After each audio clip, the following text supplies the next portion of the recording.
What's up, you guys? Welcome back to my channel. My name is Danelle Hallan and I am back with another true crime video. But first and foremost, happy 2024.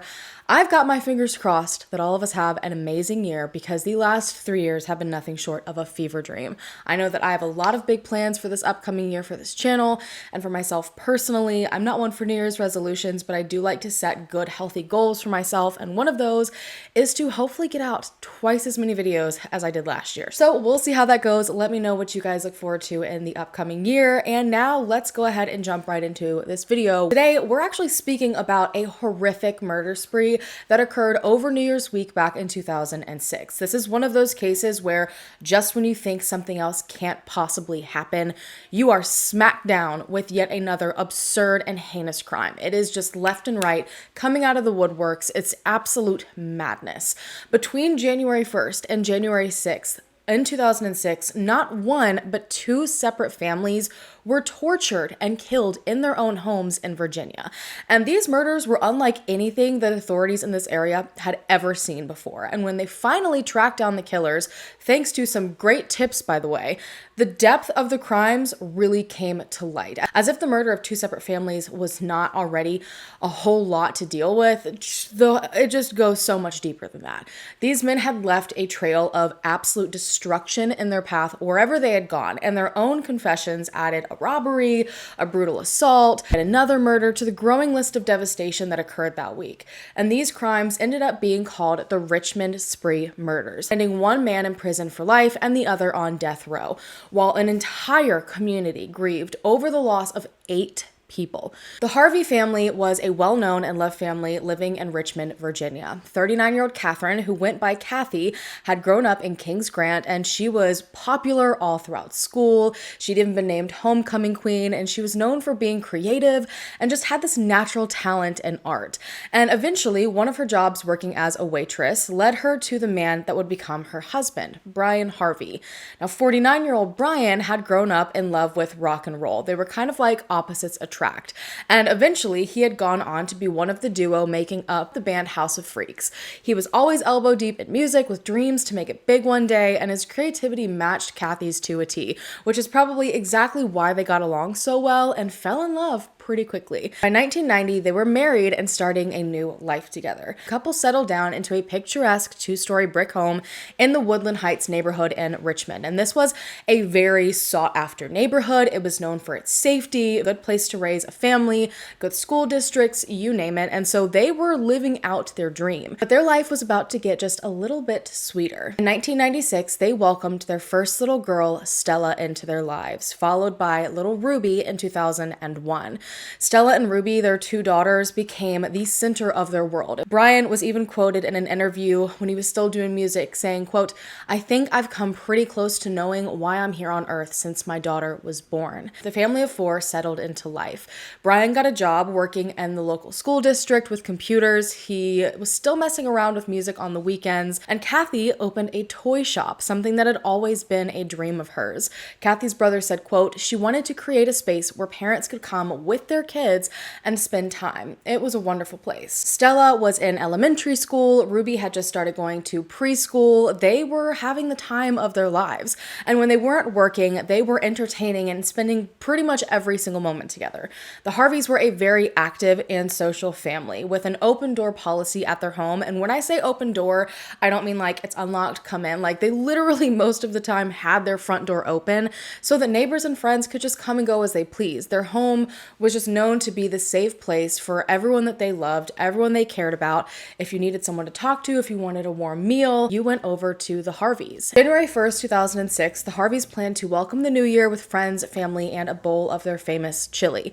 And Johnny Hott, who was the second member in House of Freaks beside Brian Harvey, headed over to the Harvey home for this New Year's party. He and his daughter planned to arrive a little early. They wanted to help out however they could, spend a little extra time. When they arrived at the home around 1:30 p.m., all hell broke loose. And literally from this moment and for the following week, all of Richmond was in total chaos. Johnny and his daughter arrived at the home, and he immediately noticed that there were just bellows of smoke coming from the family's house, and none of the 4 family members were anywhere to be seen. He was worried that they were stuck somewhere in the home, and right away Johnny called 911, begging someone to come and help. When first responders arrived to the home, they contained the fire as much as they possibly could and headed straight to the basement of the home, where it seemed that the fire had originated. They were expecting to maybe see signs of an electrical fire or one of the many other typical situations that they see on a daily basis, but instead they stumbled across the most horrific crime scene that any of them had ever seen. 39-year-old Kathy, 49-year-old Brian, 9-year-old Stella, and 4-year-old Ruby were all in the burned basement, deceased and bound with electrical cord and tape. And near their bodies were 2 hammers and knives that had very obviously been used in a brutal attack. It was quickly noticed that one of Kathy's easels had been knocked over and doused with wine based on the empty bottles that were scattered all around the floor. Someone had killed the entire Harvey family and then tried to set their house on fire to get rid of the evidence. First responders, neighbors, and friends of the Harveys all stood outside of their home in absolute shock. How could this happen to anyone, first of all? And let alone the Harveys. The brutality of the murders was so upsetting that it was reported in numerous articles that the firemen and the police, anyone who went inside of the home and saw what had happened, by the time they came out, they were not there anymore. Lost all color, just like blank stares, and had to take a few minutes to themselves. It was that bad. This was a New Year's straight from hell, and solving the murders was not going to be easy. Every single thing about this crime scene was challenging. First and foremost, when authorities started to try to figure out how on earth this happened, they saw absolutely no sign of forced entry. The doors hadn't been kicked in or tampered with, nor had any of the windows of the home. So either this was someone that the family trusted to be in the home, or someone had taken advantage of this well-known open door policy that the family had in place. And honestly, either option was equally as terrifying. And while the fire had already destroyed so much potential evidence, the water that they had to use to put the fire out had washed away whatever may have been left to help police solve the crime. So they were heading into this investigation with minimal evidence and information, and honestly a whole lot of trauma from what they had seen. Authorities began to scour the scene in hopes of finding a potential motive or maybe evidence hiding where water and fire had not touched, because at this point it was clear as day that this was absolutely a homicide. And they did manage to find that a few items were missing from the home. But more interestingly, the couple's wedding rings had been taken from their bodies. So again, adding this question of, was this someone that knew the couple and wanted to take these for whatever personal reason, or did someone just see these two things as value? Regardless, all signs were pointing to a robbery, but how on earth does a robbery, your run-of-the-mill robbery, turn into the torture and murder of 4 people, including 2 children? Now, Dr. Darren Trelka began performing the autopsies the day after the family was found, and he said, quote, "Never in my career have I ever faced anything like this. All 4 Harveys had been beaten, they had been stabbed numerous times, and all of them had their throats slit. Brian and Kathy had both died from blunt force trauma to the head. Stella had died from smoke inhalation as well as blunt force trauma to the head, and Ruby died from stab wounds to her back that had ultimately punctured one of her lungs." And while this has never been confirmed, the way it's described makes it seem like it's very likely they had survived through a lot of what was done to them, like their throats being slit, for instance, and endured just absolute torture before their death. Authorities began to speak to anyone they could to see if the Harveys had any enemies, is there someone that may want to target them? But everyone said that the Harveys were well loved. No one could think of a single person who might want to harm them. And witnesses that day said that nothing at all seemed out of the ordinary around the home either. Neighbors who had been home that day, because it was New Year's after all, claimed they didn't hear a single thing that morning or that afternoon. There was no screaming coming from the home. There was no strange activity, no obvious signs of a massive struggle, which just created all these new questions in authorities' minds. There was even a witness that saw Kathy and 9-year-old Stella just hours before the murders occurred. 9-year-old Stella had been at a sleepover the night before with a friend, and at around 10:30 a.m. on New Year's morning, the day of the murders, the friend's mom, Kirsten Perkinson, dropped Stella off at home. Now, her and Kathy were friends, so she walked up to the door, knocked on it, and Kathy answered. But according to Kristen, Kathy was, quote, pale and ashen. She was very jittery. She could tell something seemed off. But the entire time they were having this brief conversation, Kathy had never really indicated that something was wrong, other than feeling a little unwell. Now, I have seen some sources state that Kathy made some sort of hand gesture, like putting a gun to her head or something like that. Something just seemed off. At one point, Stella finally went to run on inside to go into her house, and she headed straight down for the family's basement, which is where the family room was. And because everyone knew each other here, and again, the Harveys had this open door policy, Stella's friend had attempted to run after her, and out of nowhere, Kathy basically clotheslined this girl to prevent her from coming in. Now, Kirsten thought it was odd, but continued on with her day. She had plans to come over later that night for the party, and Kathy basically just said, oh, I'm just not feeling well, I just need to get some sleep, I'll see you later. But based on Kathy's odd behavior with Kirsten that morning, authorities believed that whoever did this was likely already in the home when Stella was dropped off. Because there had been a few aspects of the crime that suggested the possibility that the Harveys knew or trusted their attacker, authorities started by looking close to home. And the first person that this led them to was Johnny Hott. Now, Johnny had been the one to find the fire, so he probably already would have been on the list anyway. He was also very close to Brian. They worked together for a while. They were both members of the House of Freaks. But from my understanding, the House of Freaks had fizzled out at some point, and they had both kind of gone their separate ways in regards to music. And so authorities are thinking, maybe there's something to this. And so when they started to look into the music the two created, they were a little alarmed. The music was very, very dark. Again, it was rock and roll, so that's not at all shocking.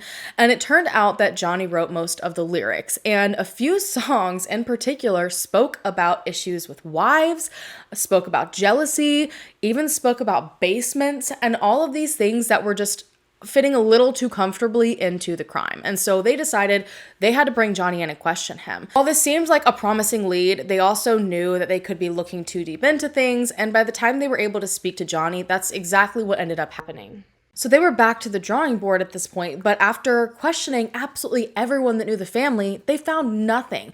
There were no business issues, there were no previous lovers, nothing at all that authorities felt would have led to this brutal crime, at least being committed by someone that they knew personally.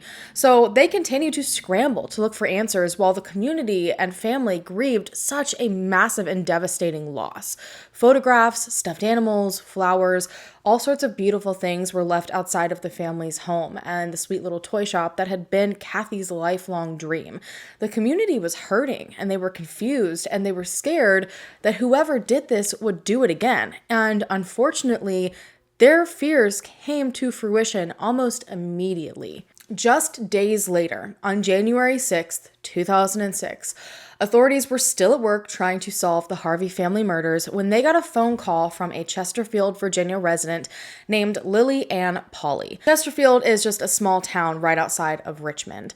Now, Lily Pauley was very worked up, and she claimed that she may know who was involved in the Harvey murders.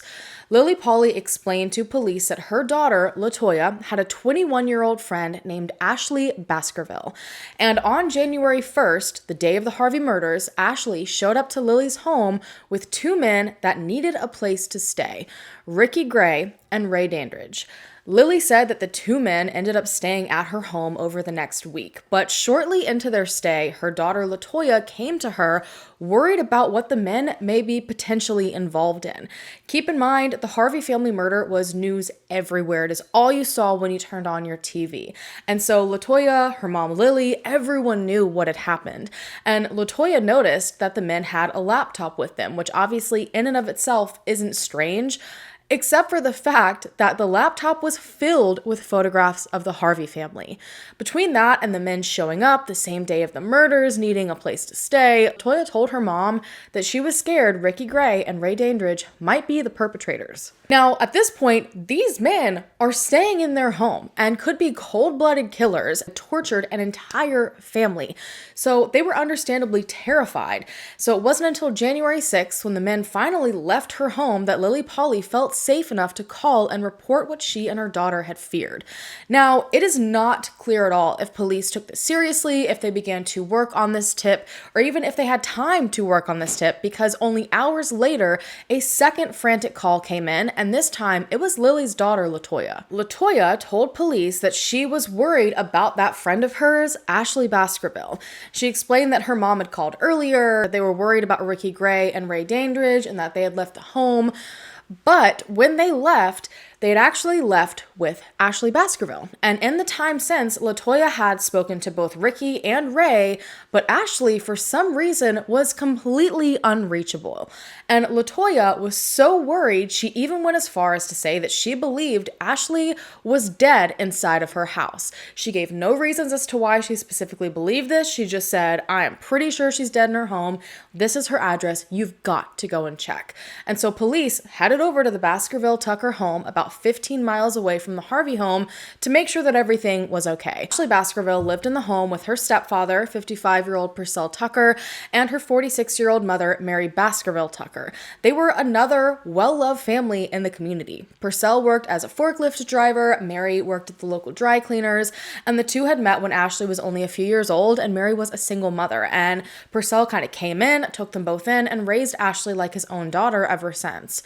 Mary was described by her loved ones as being able to make anyone laugh. She was a joy to be around, she was very active in the local church, and always gave as much as she could to others. And Purcell was described as kind of being the quiet guy. He was a thoughtful man, and like Brian, he had a deep love for music, and most of the time he could be found playing around on his guitar. By all accounts, they were a happy family with no enemies.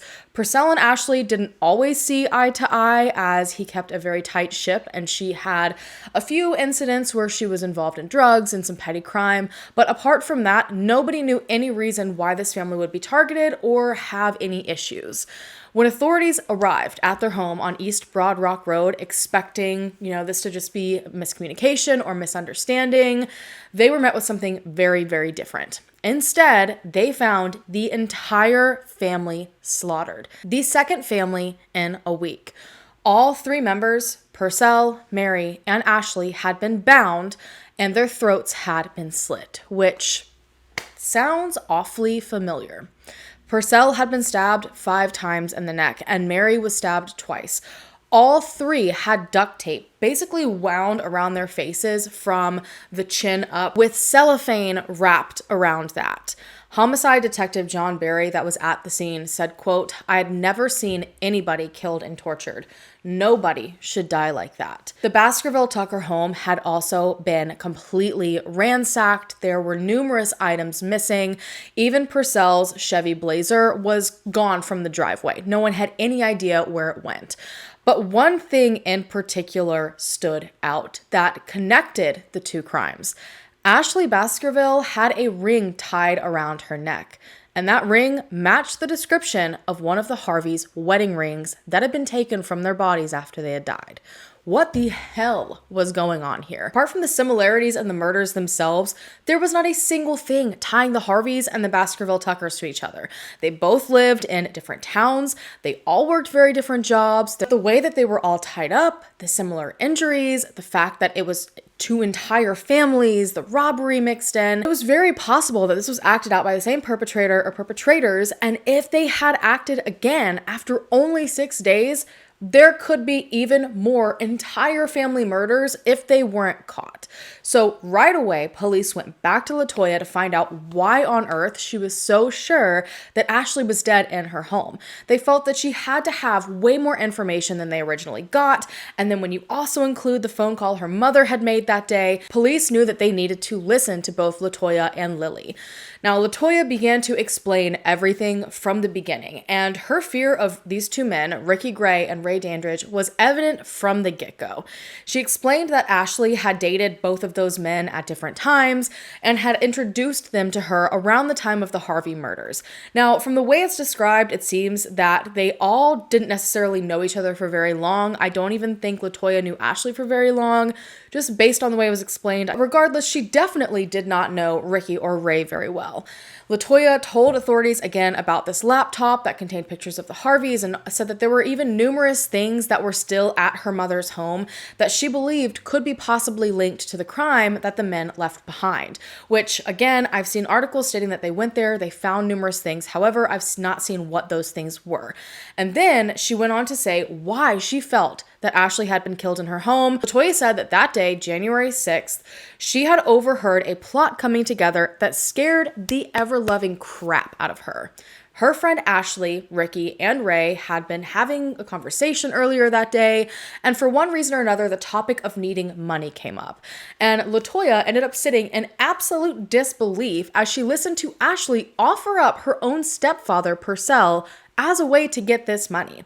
Ashley began to tell the men about the issues that she had with her stepfather. She said that his rules were way too strict and that they just didn't get along. So she explained to the men that Purcell kept a decent amount of cash stashed in the home. And from there, it didn't just hatch out into this simple robbery plot. Absolutely not. And you'll come to see that this is a pattern throughout all of these crimes. Ashley very well could have gone and probably gotten the money herself, but instead they're like, let's make this as complicated and intense as possible. And so they started to put together a plan where they would fake a kidnapping using Ashley as bait and demand a ransom from her parents. LaToya could not at all believe what she was hearing. She's like, this can't be real. Like, I can't be a part of this. So she's like, I'm leaving. I'm not going to know any more information. I don't want to be a part of this scheme. That's it. And so LaToya sat for the next few hours after Ashley, Ricky, and Ray left, kind of anxiously waiting to hear back from Ashley, waiting for this nightmare to be over. But unfortunately, things went very, very wrong. Hours after the crime was supposed to unfold, both Ricky and Ray showed up unannounced to see LaToya. But Ashley was nowhere to be found. LaToya instantly got a really bad feeling and demanded to know where Ashley was. But all the men said was that she went, quote, bye-bye. LaToya was like, wait a minute, what do you mean Ashley went bye-bye? Like, what are you trying to tell me? What are you saying here? And eventually the men started to explain that she wanted too much of the money, and so they got rid of her. They never outright said, we killed Ashley, but everything they were saying, LaToya just knew that had to be what happened. So it was at this point that she said she frantically called police begging for a welfare check. She didn't know for sure that Ashley was dead, but she said based on what these men were telling her and what she believed they could have been involved in a week prior, it was very, very possible. So at this point, from the witness statements that they now had to the ring that was found around Ashley's neck, the similarities, police knew they had to catch these men in order to hopefully solve not just the Baskerville Tucker murders, but the Harvey murders as well. And so they asked if LaToya would help them out. LaToya ended up calling Ray while with Chesterfield police because at this point she was the only connection that they had to him.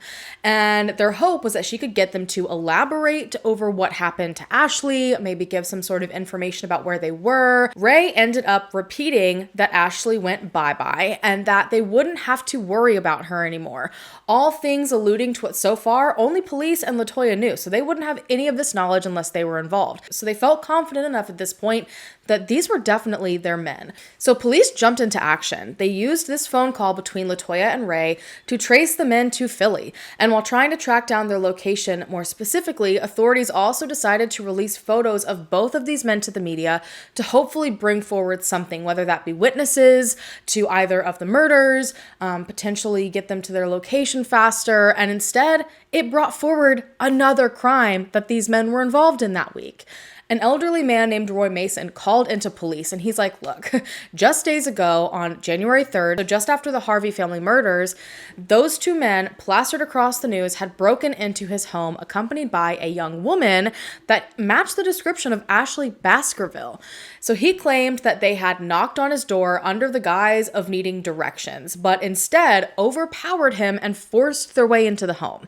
He claimed that these two men threatened him and his wife as the woman, Ashley, went through the entire home gathering things like electronics, cash, robbing them of everything that they had. Roy was so distraught because his wife was disabled and needed his constant help and attention, and so he ended up pleading with the men to leave. He's like, look, I have to be here to take care of her. Please don't hurt me. If I'm gone, who will help her?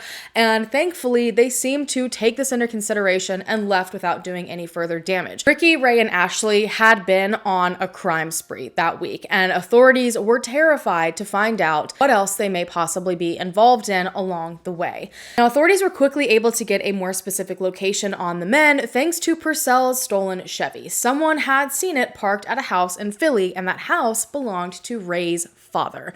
So the morning of January 7th, 2006, so we're talking this all happened in like a 12+ hour time period, the SWAT team was surrounding Ray's father's home. Ray Dandridge ended up being intercepted trying to run from the back door of the home, where he did ultimately surrender without incident. He didn't really put up much of a fight. It's like he walked out, saw the police, said, forget this. But Ricky Gray was not going down without a fight. They had to search the entire home for him. They had no idea where he was going to be. And eventually they located him hiding behind a water heater in the basement. And this man had a drill in his hand that he planned to use as a weapon. And according to authorities, he just had this absolute crazed look on his face. Like, they knew looking at him, this was not going to be easy. He would rather die going down than willingly go with authorities. So after a brief scuffle, authorities did manage to apprehend him, thankfully, and both men were taken into custody. And within an hour of their arrest, Ray confessed to the murders of the Baskerville Tuckers. It took no time or effort at all to start getting answers out of him. But Ray claimed that he was not at all the mastermind behind it all, that Ricky was actually the ringleader of everything, and Ray said he simply had followed his lead. So ultimately, both men were charged with 3 counts of murder in regards to the Baskerville Tuckers. But authorities knew there was more. They wanted a confession for the Harvey murders. They had this guy that had called about this robbery that happened on the 3rd, and they knew that they didn't have all the evidence they really needed to have a solid conviction in regards to the Harveys. So a confession would be huge. And sure enough, with more pushing, the full picture of everything the men had done unraveled. Eventually, Ray Dandridge had confessed that they had also been behind the Harvey family murders. And after 12 hours, Ricky Gray was told, look, Ray is over there. He's word vomiting confessions. Ricky's like, you know what? Fine. I'm going to talk too, and proceeded to write a 3-page letter confessing to the Harveys murders as well. And the confession showed what a twisted life the men had lived, and also showed that there were many more crimes in their wake. There seemed to be absolutely no remorse. There seemed to be absolutely no motive, just 2 men bonded through their thrill-seeking crimes. So as a bit of a backstory on Ricky and Ray, Ricky, who was thought to be the ringleader of it all, was actually Ray's uncle, but both of the men were born the same year in 1977, so they grew up together like brothers. Ricky struggled a lot in school. According to what I've seen, he was very hyperactive, and anyone with like ADHD or issues like that usually are disregarded in public schooling, and so he got into trouble a lot. He was not given a lot of tools to succeed, and all these issues in school also likely stem from the fact that his personal life, his home life, was utter chaos.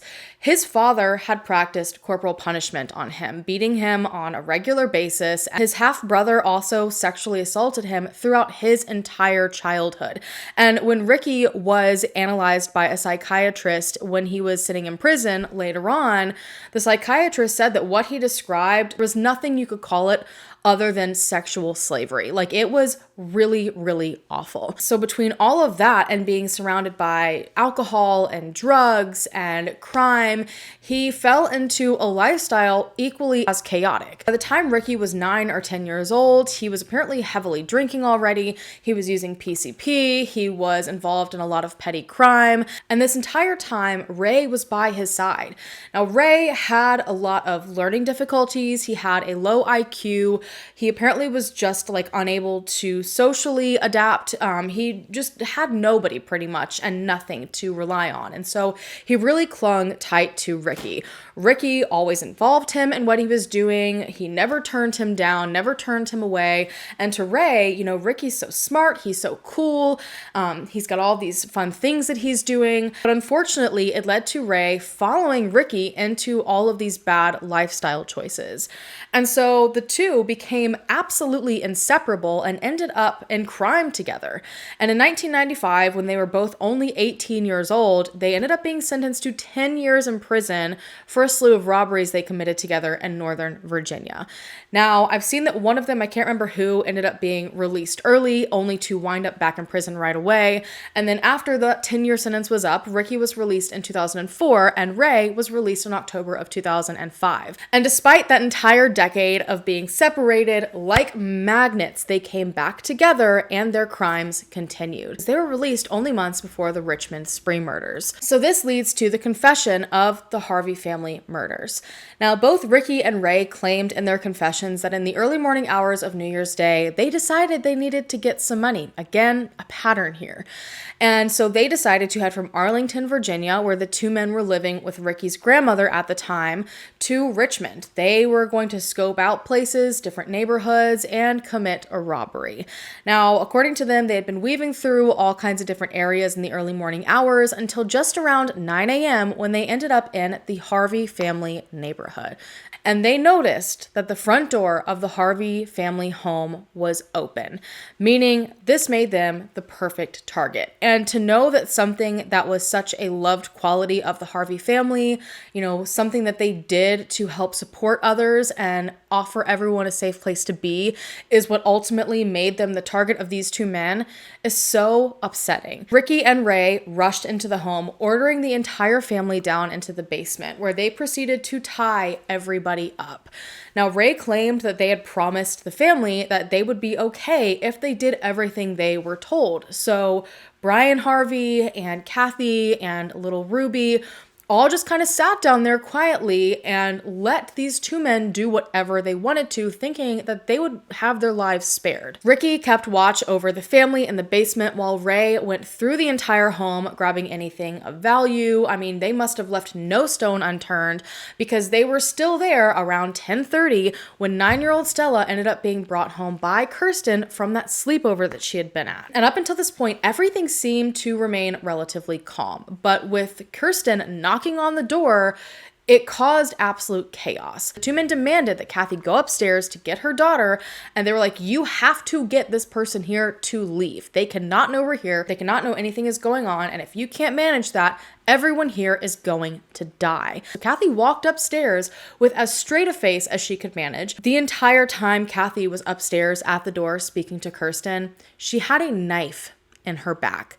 They were just waiting for her to say one wrong thing, do one wrong thing, and they were going to kill her.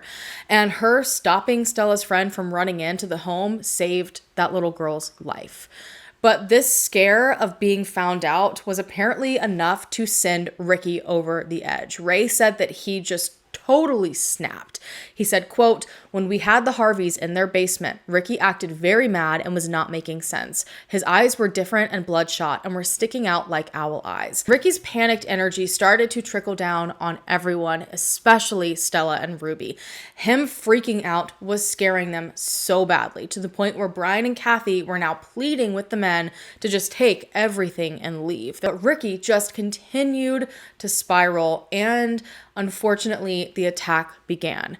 As we already know from the autopsy report, this family was beaten. They were stabbed numerous times. Their throats were slit. It was absolute hellacious torture down in that basement. And Ray said in his confession that while this initial attack was brutal enough, at some point, as we kind of already theorized earlier, Ricky realized that what he had done, all these terrible things, had not actually killed everyone. Specifically, the two little girls were still alive, and that scared him so bad that he turned around and continued the attack even further. Once everyone was thought to be dead by Ricky and Ray, or at least on the brink of it, they then used the easel and wine to try and set everything on fire before they fled from the house. Both men also confirmed that Ashley Baskerville had been a lookout at the Harvey family murders as well. So by January 8th, police were able to confirm that not only had Ashley been a victim of this string of attacks, she had been in on them also.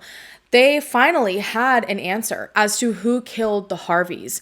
It hadn't been someone they knew, like it was initially theorized. It was just a group of total strangers who took advantage of their open door, all to get a little bit of money.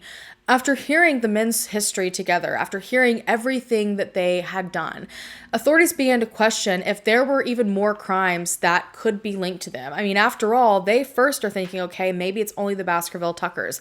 And then they find out about this robbery on January 3rd. And then they're, getting this confession about the Harvey family. It was one thing after another. And it didn't take long at all for other departments to start making calls with some concerns. Washington, Pennsylvania State Police ended up reaching out, worried that Ricky Gray may have killed his own wife prior to the Richmond spree murders, like a month or so before. They decided to approach him about it. And to their surprise, Ricky immediately confessed. And he didn't just confess to being involved in the murder of his wife, but he wanted to confess to 2 other crimes as well. Ricky went on to say that he met 35-year-old Treva Gray through a pen pal program while he was incarcerated. And when he was released in 2004, he and Treva met in person and decided to continue their relationship. Now, according to Treva's family, they did not approve of this relationship at all. They knew of Ricky's criminal history and they were worried about her safety. They were worried about her future if she stayed with him, but she was pretty determined to continue the relationship. And she stuck up for Ricky, saying, look, I've been speaking to him this whole time he's been in prison. He's a changed person. He's a good guy. So everyone just trusted her judgment of character. Ricky and Treva ended up moving into a home together that was owned by Treva's family, and they got married just 6 months prior to her murder. And just as her family suspected, it didn't take long at all for things to totally fall apart. Treva appeared happy, but something was off with Ricky. He didn't want to be a part of the family get-togethers. He seemed to be struggling to adjust to being back in society. He was always paranoid about something, always off in the corner, and he and Treva were always arguing. But they tried to maintain hope because that's exactly what Treva wanted. And while Ricky did eventually kind of come around, he got a job, he seemed to be attempting to function in society, it still all just fell apart. It's like he could not maintain that permanently. On October 26th, 2005, Ray showed up on Ricky's doorstep after he had finally been released from prison. It had been 10 years since they had been together, and like I said, magnets drawn to each other. And whenever these two got together, nothing good ever came out of it. And without hesitation at all, Ricky just invited Ray to live with him and Treva. And this, as you can imagine, caused a lot of issues. And almost immediately, Treva ended up going to her mom and saying, I need out of this marriage ASAP. She said that she had tried so hard. She wanted things to work with Ricky, but Ricky was not at all who she thought he was.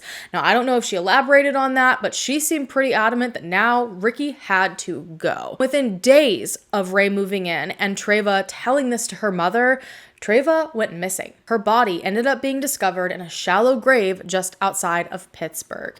Treva had died from asphyxiation. Police conducted an investigation and it led them right to Ricky and Ray, obviously. They had a history together. Ray had just not even 10 days prior moved in with Ricky and Treva. They were worried something was maybe going on here, and Treva's family confirmed this. They're like, look, Ricky has a criminal history. He has always given us bad vibes. Treva was trying to leave him, and they also said that the day that Treva's body was found, they had personally seen fresh scratches all over Ricky's arms, indicating he had been in some sort of struggle with someone recently. They strongly believe that Ricky had something to do with whatever happened to Treva, but ultimately, police, for some unknown reason, ended up ruling both men out and ultimately labeled Treva's death as suspicious. No homicide investigation was ever done, and Treva's family was devastated. They continued to fight so hard over the next couple of months for authorities to conduct a proper investigation, but they were told repeatedly that Treva likely overdosed and there was nothing that could be done. And I don't know about you, but I don't know how likely it sounds that someone would overdose and then proceed to bury themselves in a shallow grave on the outskirts of town. When Ricky was confronted about the death of his wife after he was arrested and he confessed, it just blew everybody's mind. Ricky told police he confessed that Ray held Treva down while he proceeded to beat her with a metal pipe. And then they both disposed of her body on the outskirts of Philly, and then they even attempted to continue living in her family's home until they were ultimately kicked out. After the men had been kicked out of the home in Washington, Pennsylvania, Ray went on to stay with his father in Philly, Ricky went on to stay with his grandmother in Arlington, Virginia, and by Christmas Day, they had a reunion in Virginia, and this is where they both had been staying. And I guess after the high of murdering his wife, they decided to continue this crime spree in Arlington, Virginia. Ricky admitted that on December 31st, 2005, he and Ray had been involved in the brutal assault of 26-year-old Ryan Carey. And this assault was literally like that close to becoming a murder. 26-year-old Ryan Carey had been attacked in front of his parents' home in Virginia. He was rushed to the hospital, clinging to life, with stab wounds to his arms, his chest, his neck, and he had been severely beaten. Ricky and Ray had literally broken 2 knives off in his body while attacking him. That is how horrific this attack was. And somehow, literally, miracle is all I can think of, Ryan ended up surviving this attack. He spent 2 weeks in a coma and lost the use of his right arm, but he was alive, and this case had been open and still unsolved until Ricky finally decided to come forward and randomly confess to it. And according to Ricky, they did all of that to Ryan to steal his wallet and his keys. I don't even think they stole his car. From there, the men had joined up with Ashley at some point, and this is when they went on to murder the Harveys, which they had already confessed to. And Ricky then also confessed to the robbery of Roy Mason on January 3rd, that Chesterfield man that had called in saying, yeah, these 3 came and busting into my home. And then Ricky finally confessed to also being involved in the Baskerville Tucker murders. Now, according to the confessions from both Ricky and Ray, Ashley had agreed to pose as a victim within her own home, which corroborated the story that LaToya had given police earlier. The plan was to scare her parents into thinking that she was in harm's way to get that money, that ransom money they planned on demanding. And once the money was in hand, everybody would be left unharmed. That is what the plan was, and the 3 would split the money and move on. Looking at all of the crimes to this point, it seems pretty obvious that they got a thrill from the crime itself. It wasn't just about these robberies. Like, if they wanted to simply rob to get money or get these items, Ashley could have easily just taken the money from her stepfather. They could have simply broken into the Harvey family home, taken everything, and left. But every single time, it's like they wanted to see how far they could push it. It went the exact same way with the robbery of the Baskerville Tuckers. According to both men, quote, things just went wrong. Ashley had given Ricky and Ray her keys while she waited inside of the home for the attack. And when the men burst into the home, she acted like she was thoroughly terrified. She went right along with everything. She was shocked. She was crying. She was screaming as they proceeded to tie her up and gag her. And she let them do it. The men proceeded to do the exact same thing with her parents, but this is where things took a turn. The men decided that this faked robbery and holding Ashley hostage was just not enough for them. And so they proceeded to kill Ashley's parents right in front of her. And once the parents were dead, they killed Ashley too. Ricky said he, quote, got tired of the girl, so he decided to kill her and take her parents' car. In total, 8 people had been murdered, 2 people had been robbed, one of which was beaten within an inch of their life. When authorities first walked into the Harvey home, they had no idea that things were going to get this much worse. By the end of the confessions on February 9th, Ricky was ultimately charged with 5 counts of capital murder in regards to the murders of the Harvey family. He had 1 count of killing more than once in 3 years, 1 count of committing more than 1 killing in a single act, 1 count of killing in commission of a robbery, and 2 counts of killing a child under the age of 14. And then Ray was still just facing those 3 capital murder charges in relation to the Baskerville Tucker murders. Now, Ricky was the very first to go to trial in August of 2006. And he pleaded not guilty despite the fact that he had confessed to so many things, which isn't anything out of the norm. Most people love to recant their confessions right away, but his defense pretty much was relying heavily on his childhood trauma. They were hoping that they would get some sort of leniency because the way he had been raised. They also brought in his use of PCP and claimed that he had been on that while committing these crimes. I feel like they knew that the evidence was stacked against him, and so they're like, the best we can do is fight for leniency instead of trying to prove his innocence. But despite the pleas, it only took 30 minutes of deliberation for the jury to find this man guilty on all 5 counts of capital murder. And since it was capital murder, the death penalty was on the table, which is exactly what the jury recommended specifically for the murders of 9-year-old Stella and 4-year-old Ruby. And so on October 23rd, 2006, Ricky was sentenced to death. Ray's trial was set for the following month in September of 2006, where he too pleaded not guilty. But just before closing arguments, I think he saw that things were not going well for Ricky at all. So he decided to take a deal. I think he was scared of getting the death penalty. And so he agreed to plead guilty in return for a life sentence. Now, this was a very tricky, complicated, touch and go situation because when there's a plea deal put on the table, the prosecution, the defense, everyone usually gets together and talks. The families are involved to see if everyone agrees that this is the best way to move forward. And friends and family of the Baskerville Tuckers did not at all want this deal. They claimed that Ray showed absolutely no remorse whatsoever, and he needed to be handed down the harshest punishment possible. Because not only, was this deal going to Ray, but Ricky was also not being charged for a murder he participated in. And so they felt like they were getting the crap end of the stick. But the unfortunate reality in this situation was that the prosecution said they didn't have the strongest case against Ray. And they were worried if they didn't take a deal like this, there was a huge chance that Ray would walk without facing any charges whatsoever. Prosecution explained that numerous factors were going to make it very difficult to get this murder conviction, but mainly Ray had stated a lot of false things in his confession. And they were things that had actually been proven to be untrue. Specifically, he had said a lot of things were done to the family members, in regards to the crime that were not actually ever done. So if the defense decided to bring forward all of these different things to throw the confession into question, which was what they were mainly relying on to prove this case, it could throw everything out the door. Like the entire confession could just be tossed. Getting Ray to take this deal where he would plead guilty was the only solid guarantee that he would be in prison for life. So that's exactly what happened. Ray Dandridge is currently serving his life sentence in Waverly, Virginia, and he will not be getting out. Both men were in prison, Ray for life and Ricky, his life was going to end in prison. And so there was finally some sort of justice for the Harvey family and the Baskerville Tuckers. The community was still devastated. They were struggling. This was not going to make this all go away, but at least these men would not be able to harm anyone else. But unfortunately, there was still a lot of missing justice here. There were a lot of people that were hurt. There were other crimes these men were involved in that there were no direct charges for, and that is incredibly frustrating. Unfortunately, it seems that despite the fact Ricky confessed to killing his own wife, no homicide investigation was ever opened to relook into it.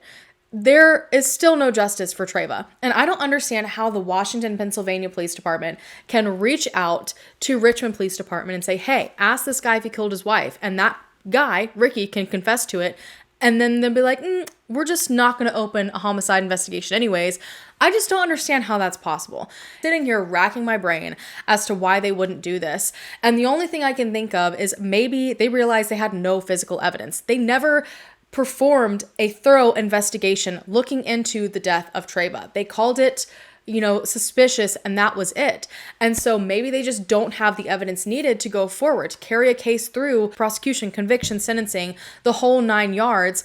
And unfortunately, a confession is not enough to do all of that.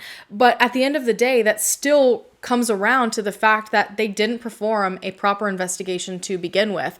And so to know that we can have a confession for something like that, and authorities didn't do what they needed to do to make sure if that confession ever came, they could try the case, is just mind-blowing to me. Treva and her family were totally failed by law enforcement. And just when you think there can't possibly be more, there is more. A year after Ricky was thrown into prison, he was smacked with more murder charges. 37-year-old Cheryl Warner had been found hanged with electrical cord and shot in her burning basement on December 18th, 2005 in Washington, Pennsylvania. Take a second and think about all those details. Aside from the blaring obvious similarities, there wasn't really a lot said as to how they connected the two, this case and Ricky. I tried to dig, I found nothing. All I know is that a grand jury indicted Ricky on first-degree murder charges in regards to Cheryl. So it seems like they had something. They had enough to get a grand jury to make an indictment. But unfortunately, all this did was lead to a 2-year battle over what was called contradictory and conflicting evidence. Again, there was no explanation as to what this meant, and ultimately the charges were suspended. I feel like at this point there is just no telling how many cases are out there that have just not been connected to Ricky and Ray.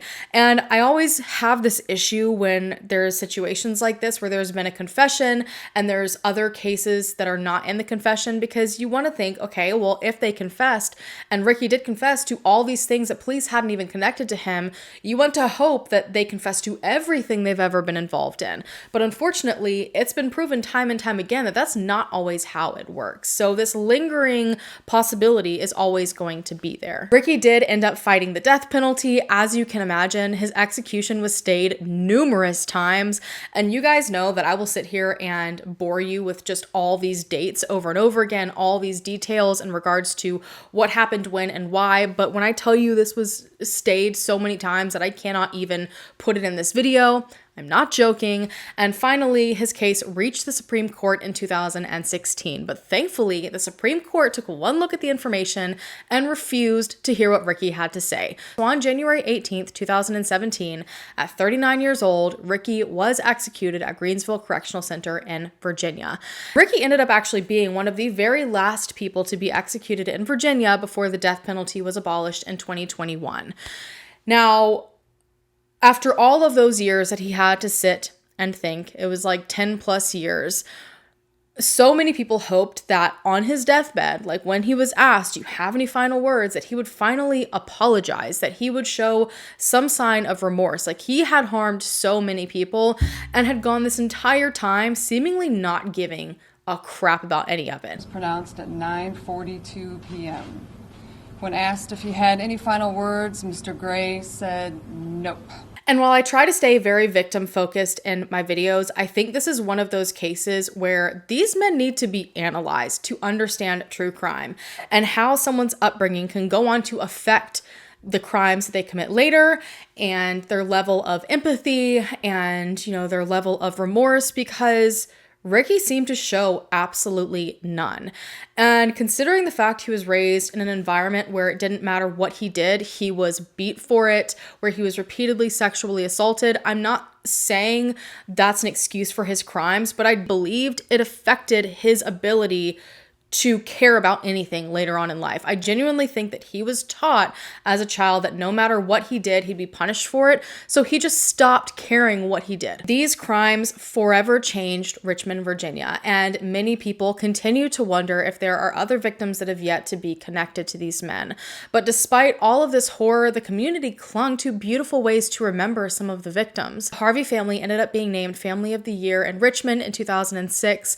Those balloons and stuffed animals and and photos remained in place to remember the family for quite some time. Ruby's preschool ended up holding an annual run called Ruby's Run to raise money for different causes. Stella's school put up a beautiful bench in their garden as a memorial to her. And in honor of Kathy and Brian and their love for the arts, a memorial endowment was also created to help provide performing arts and music and other resources to people in Richmond. There's even a bridge in the Forest Hill Park dedicated to them. There's songs written about them. And there's also a handful of documentaries on the crimes of Ricky and Ray, where family members of both the Harvey family and specifically the Baskerville Tucker family are able to speak about their loved ones. Because if I'm being quite frank, I didn't know anything about the Baskerville Tuckers. They were victims as well in all of this, which I think kind of got complicated and lost because of Ashley's involvement. But there was just not a lot out there about them. I couldn't find who they were as people until these documentaries where their family members were able to humanize them and make sure that they were remembered for who they were in life and not just these bare minimum details of who they were in death. Note, you guys, I'm going to go ahead and go. Thank you so much for taking the time out of your day to listen about the Harvey family and the Baskerville Tuckers. And hopefully something can be taken from this case. Something can be learned from Ricky and Ray to prevent this from happening to anyone else. If you haven't already, go ahead and hit the subscribe button down below to become a part of the Hallan fam so that we can hopefully bring them home together or bring them justice together. And I will see you guys in my next video. Bye.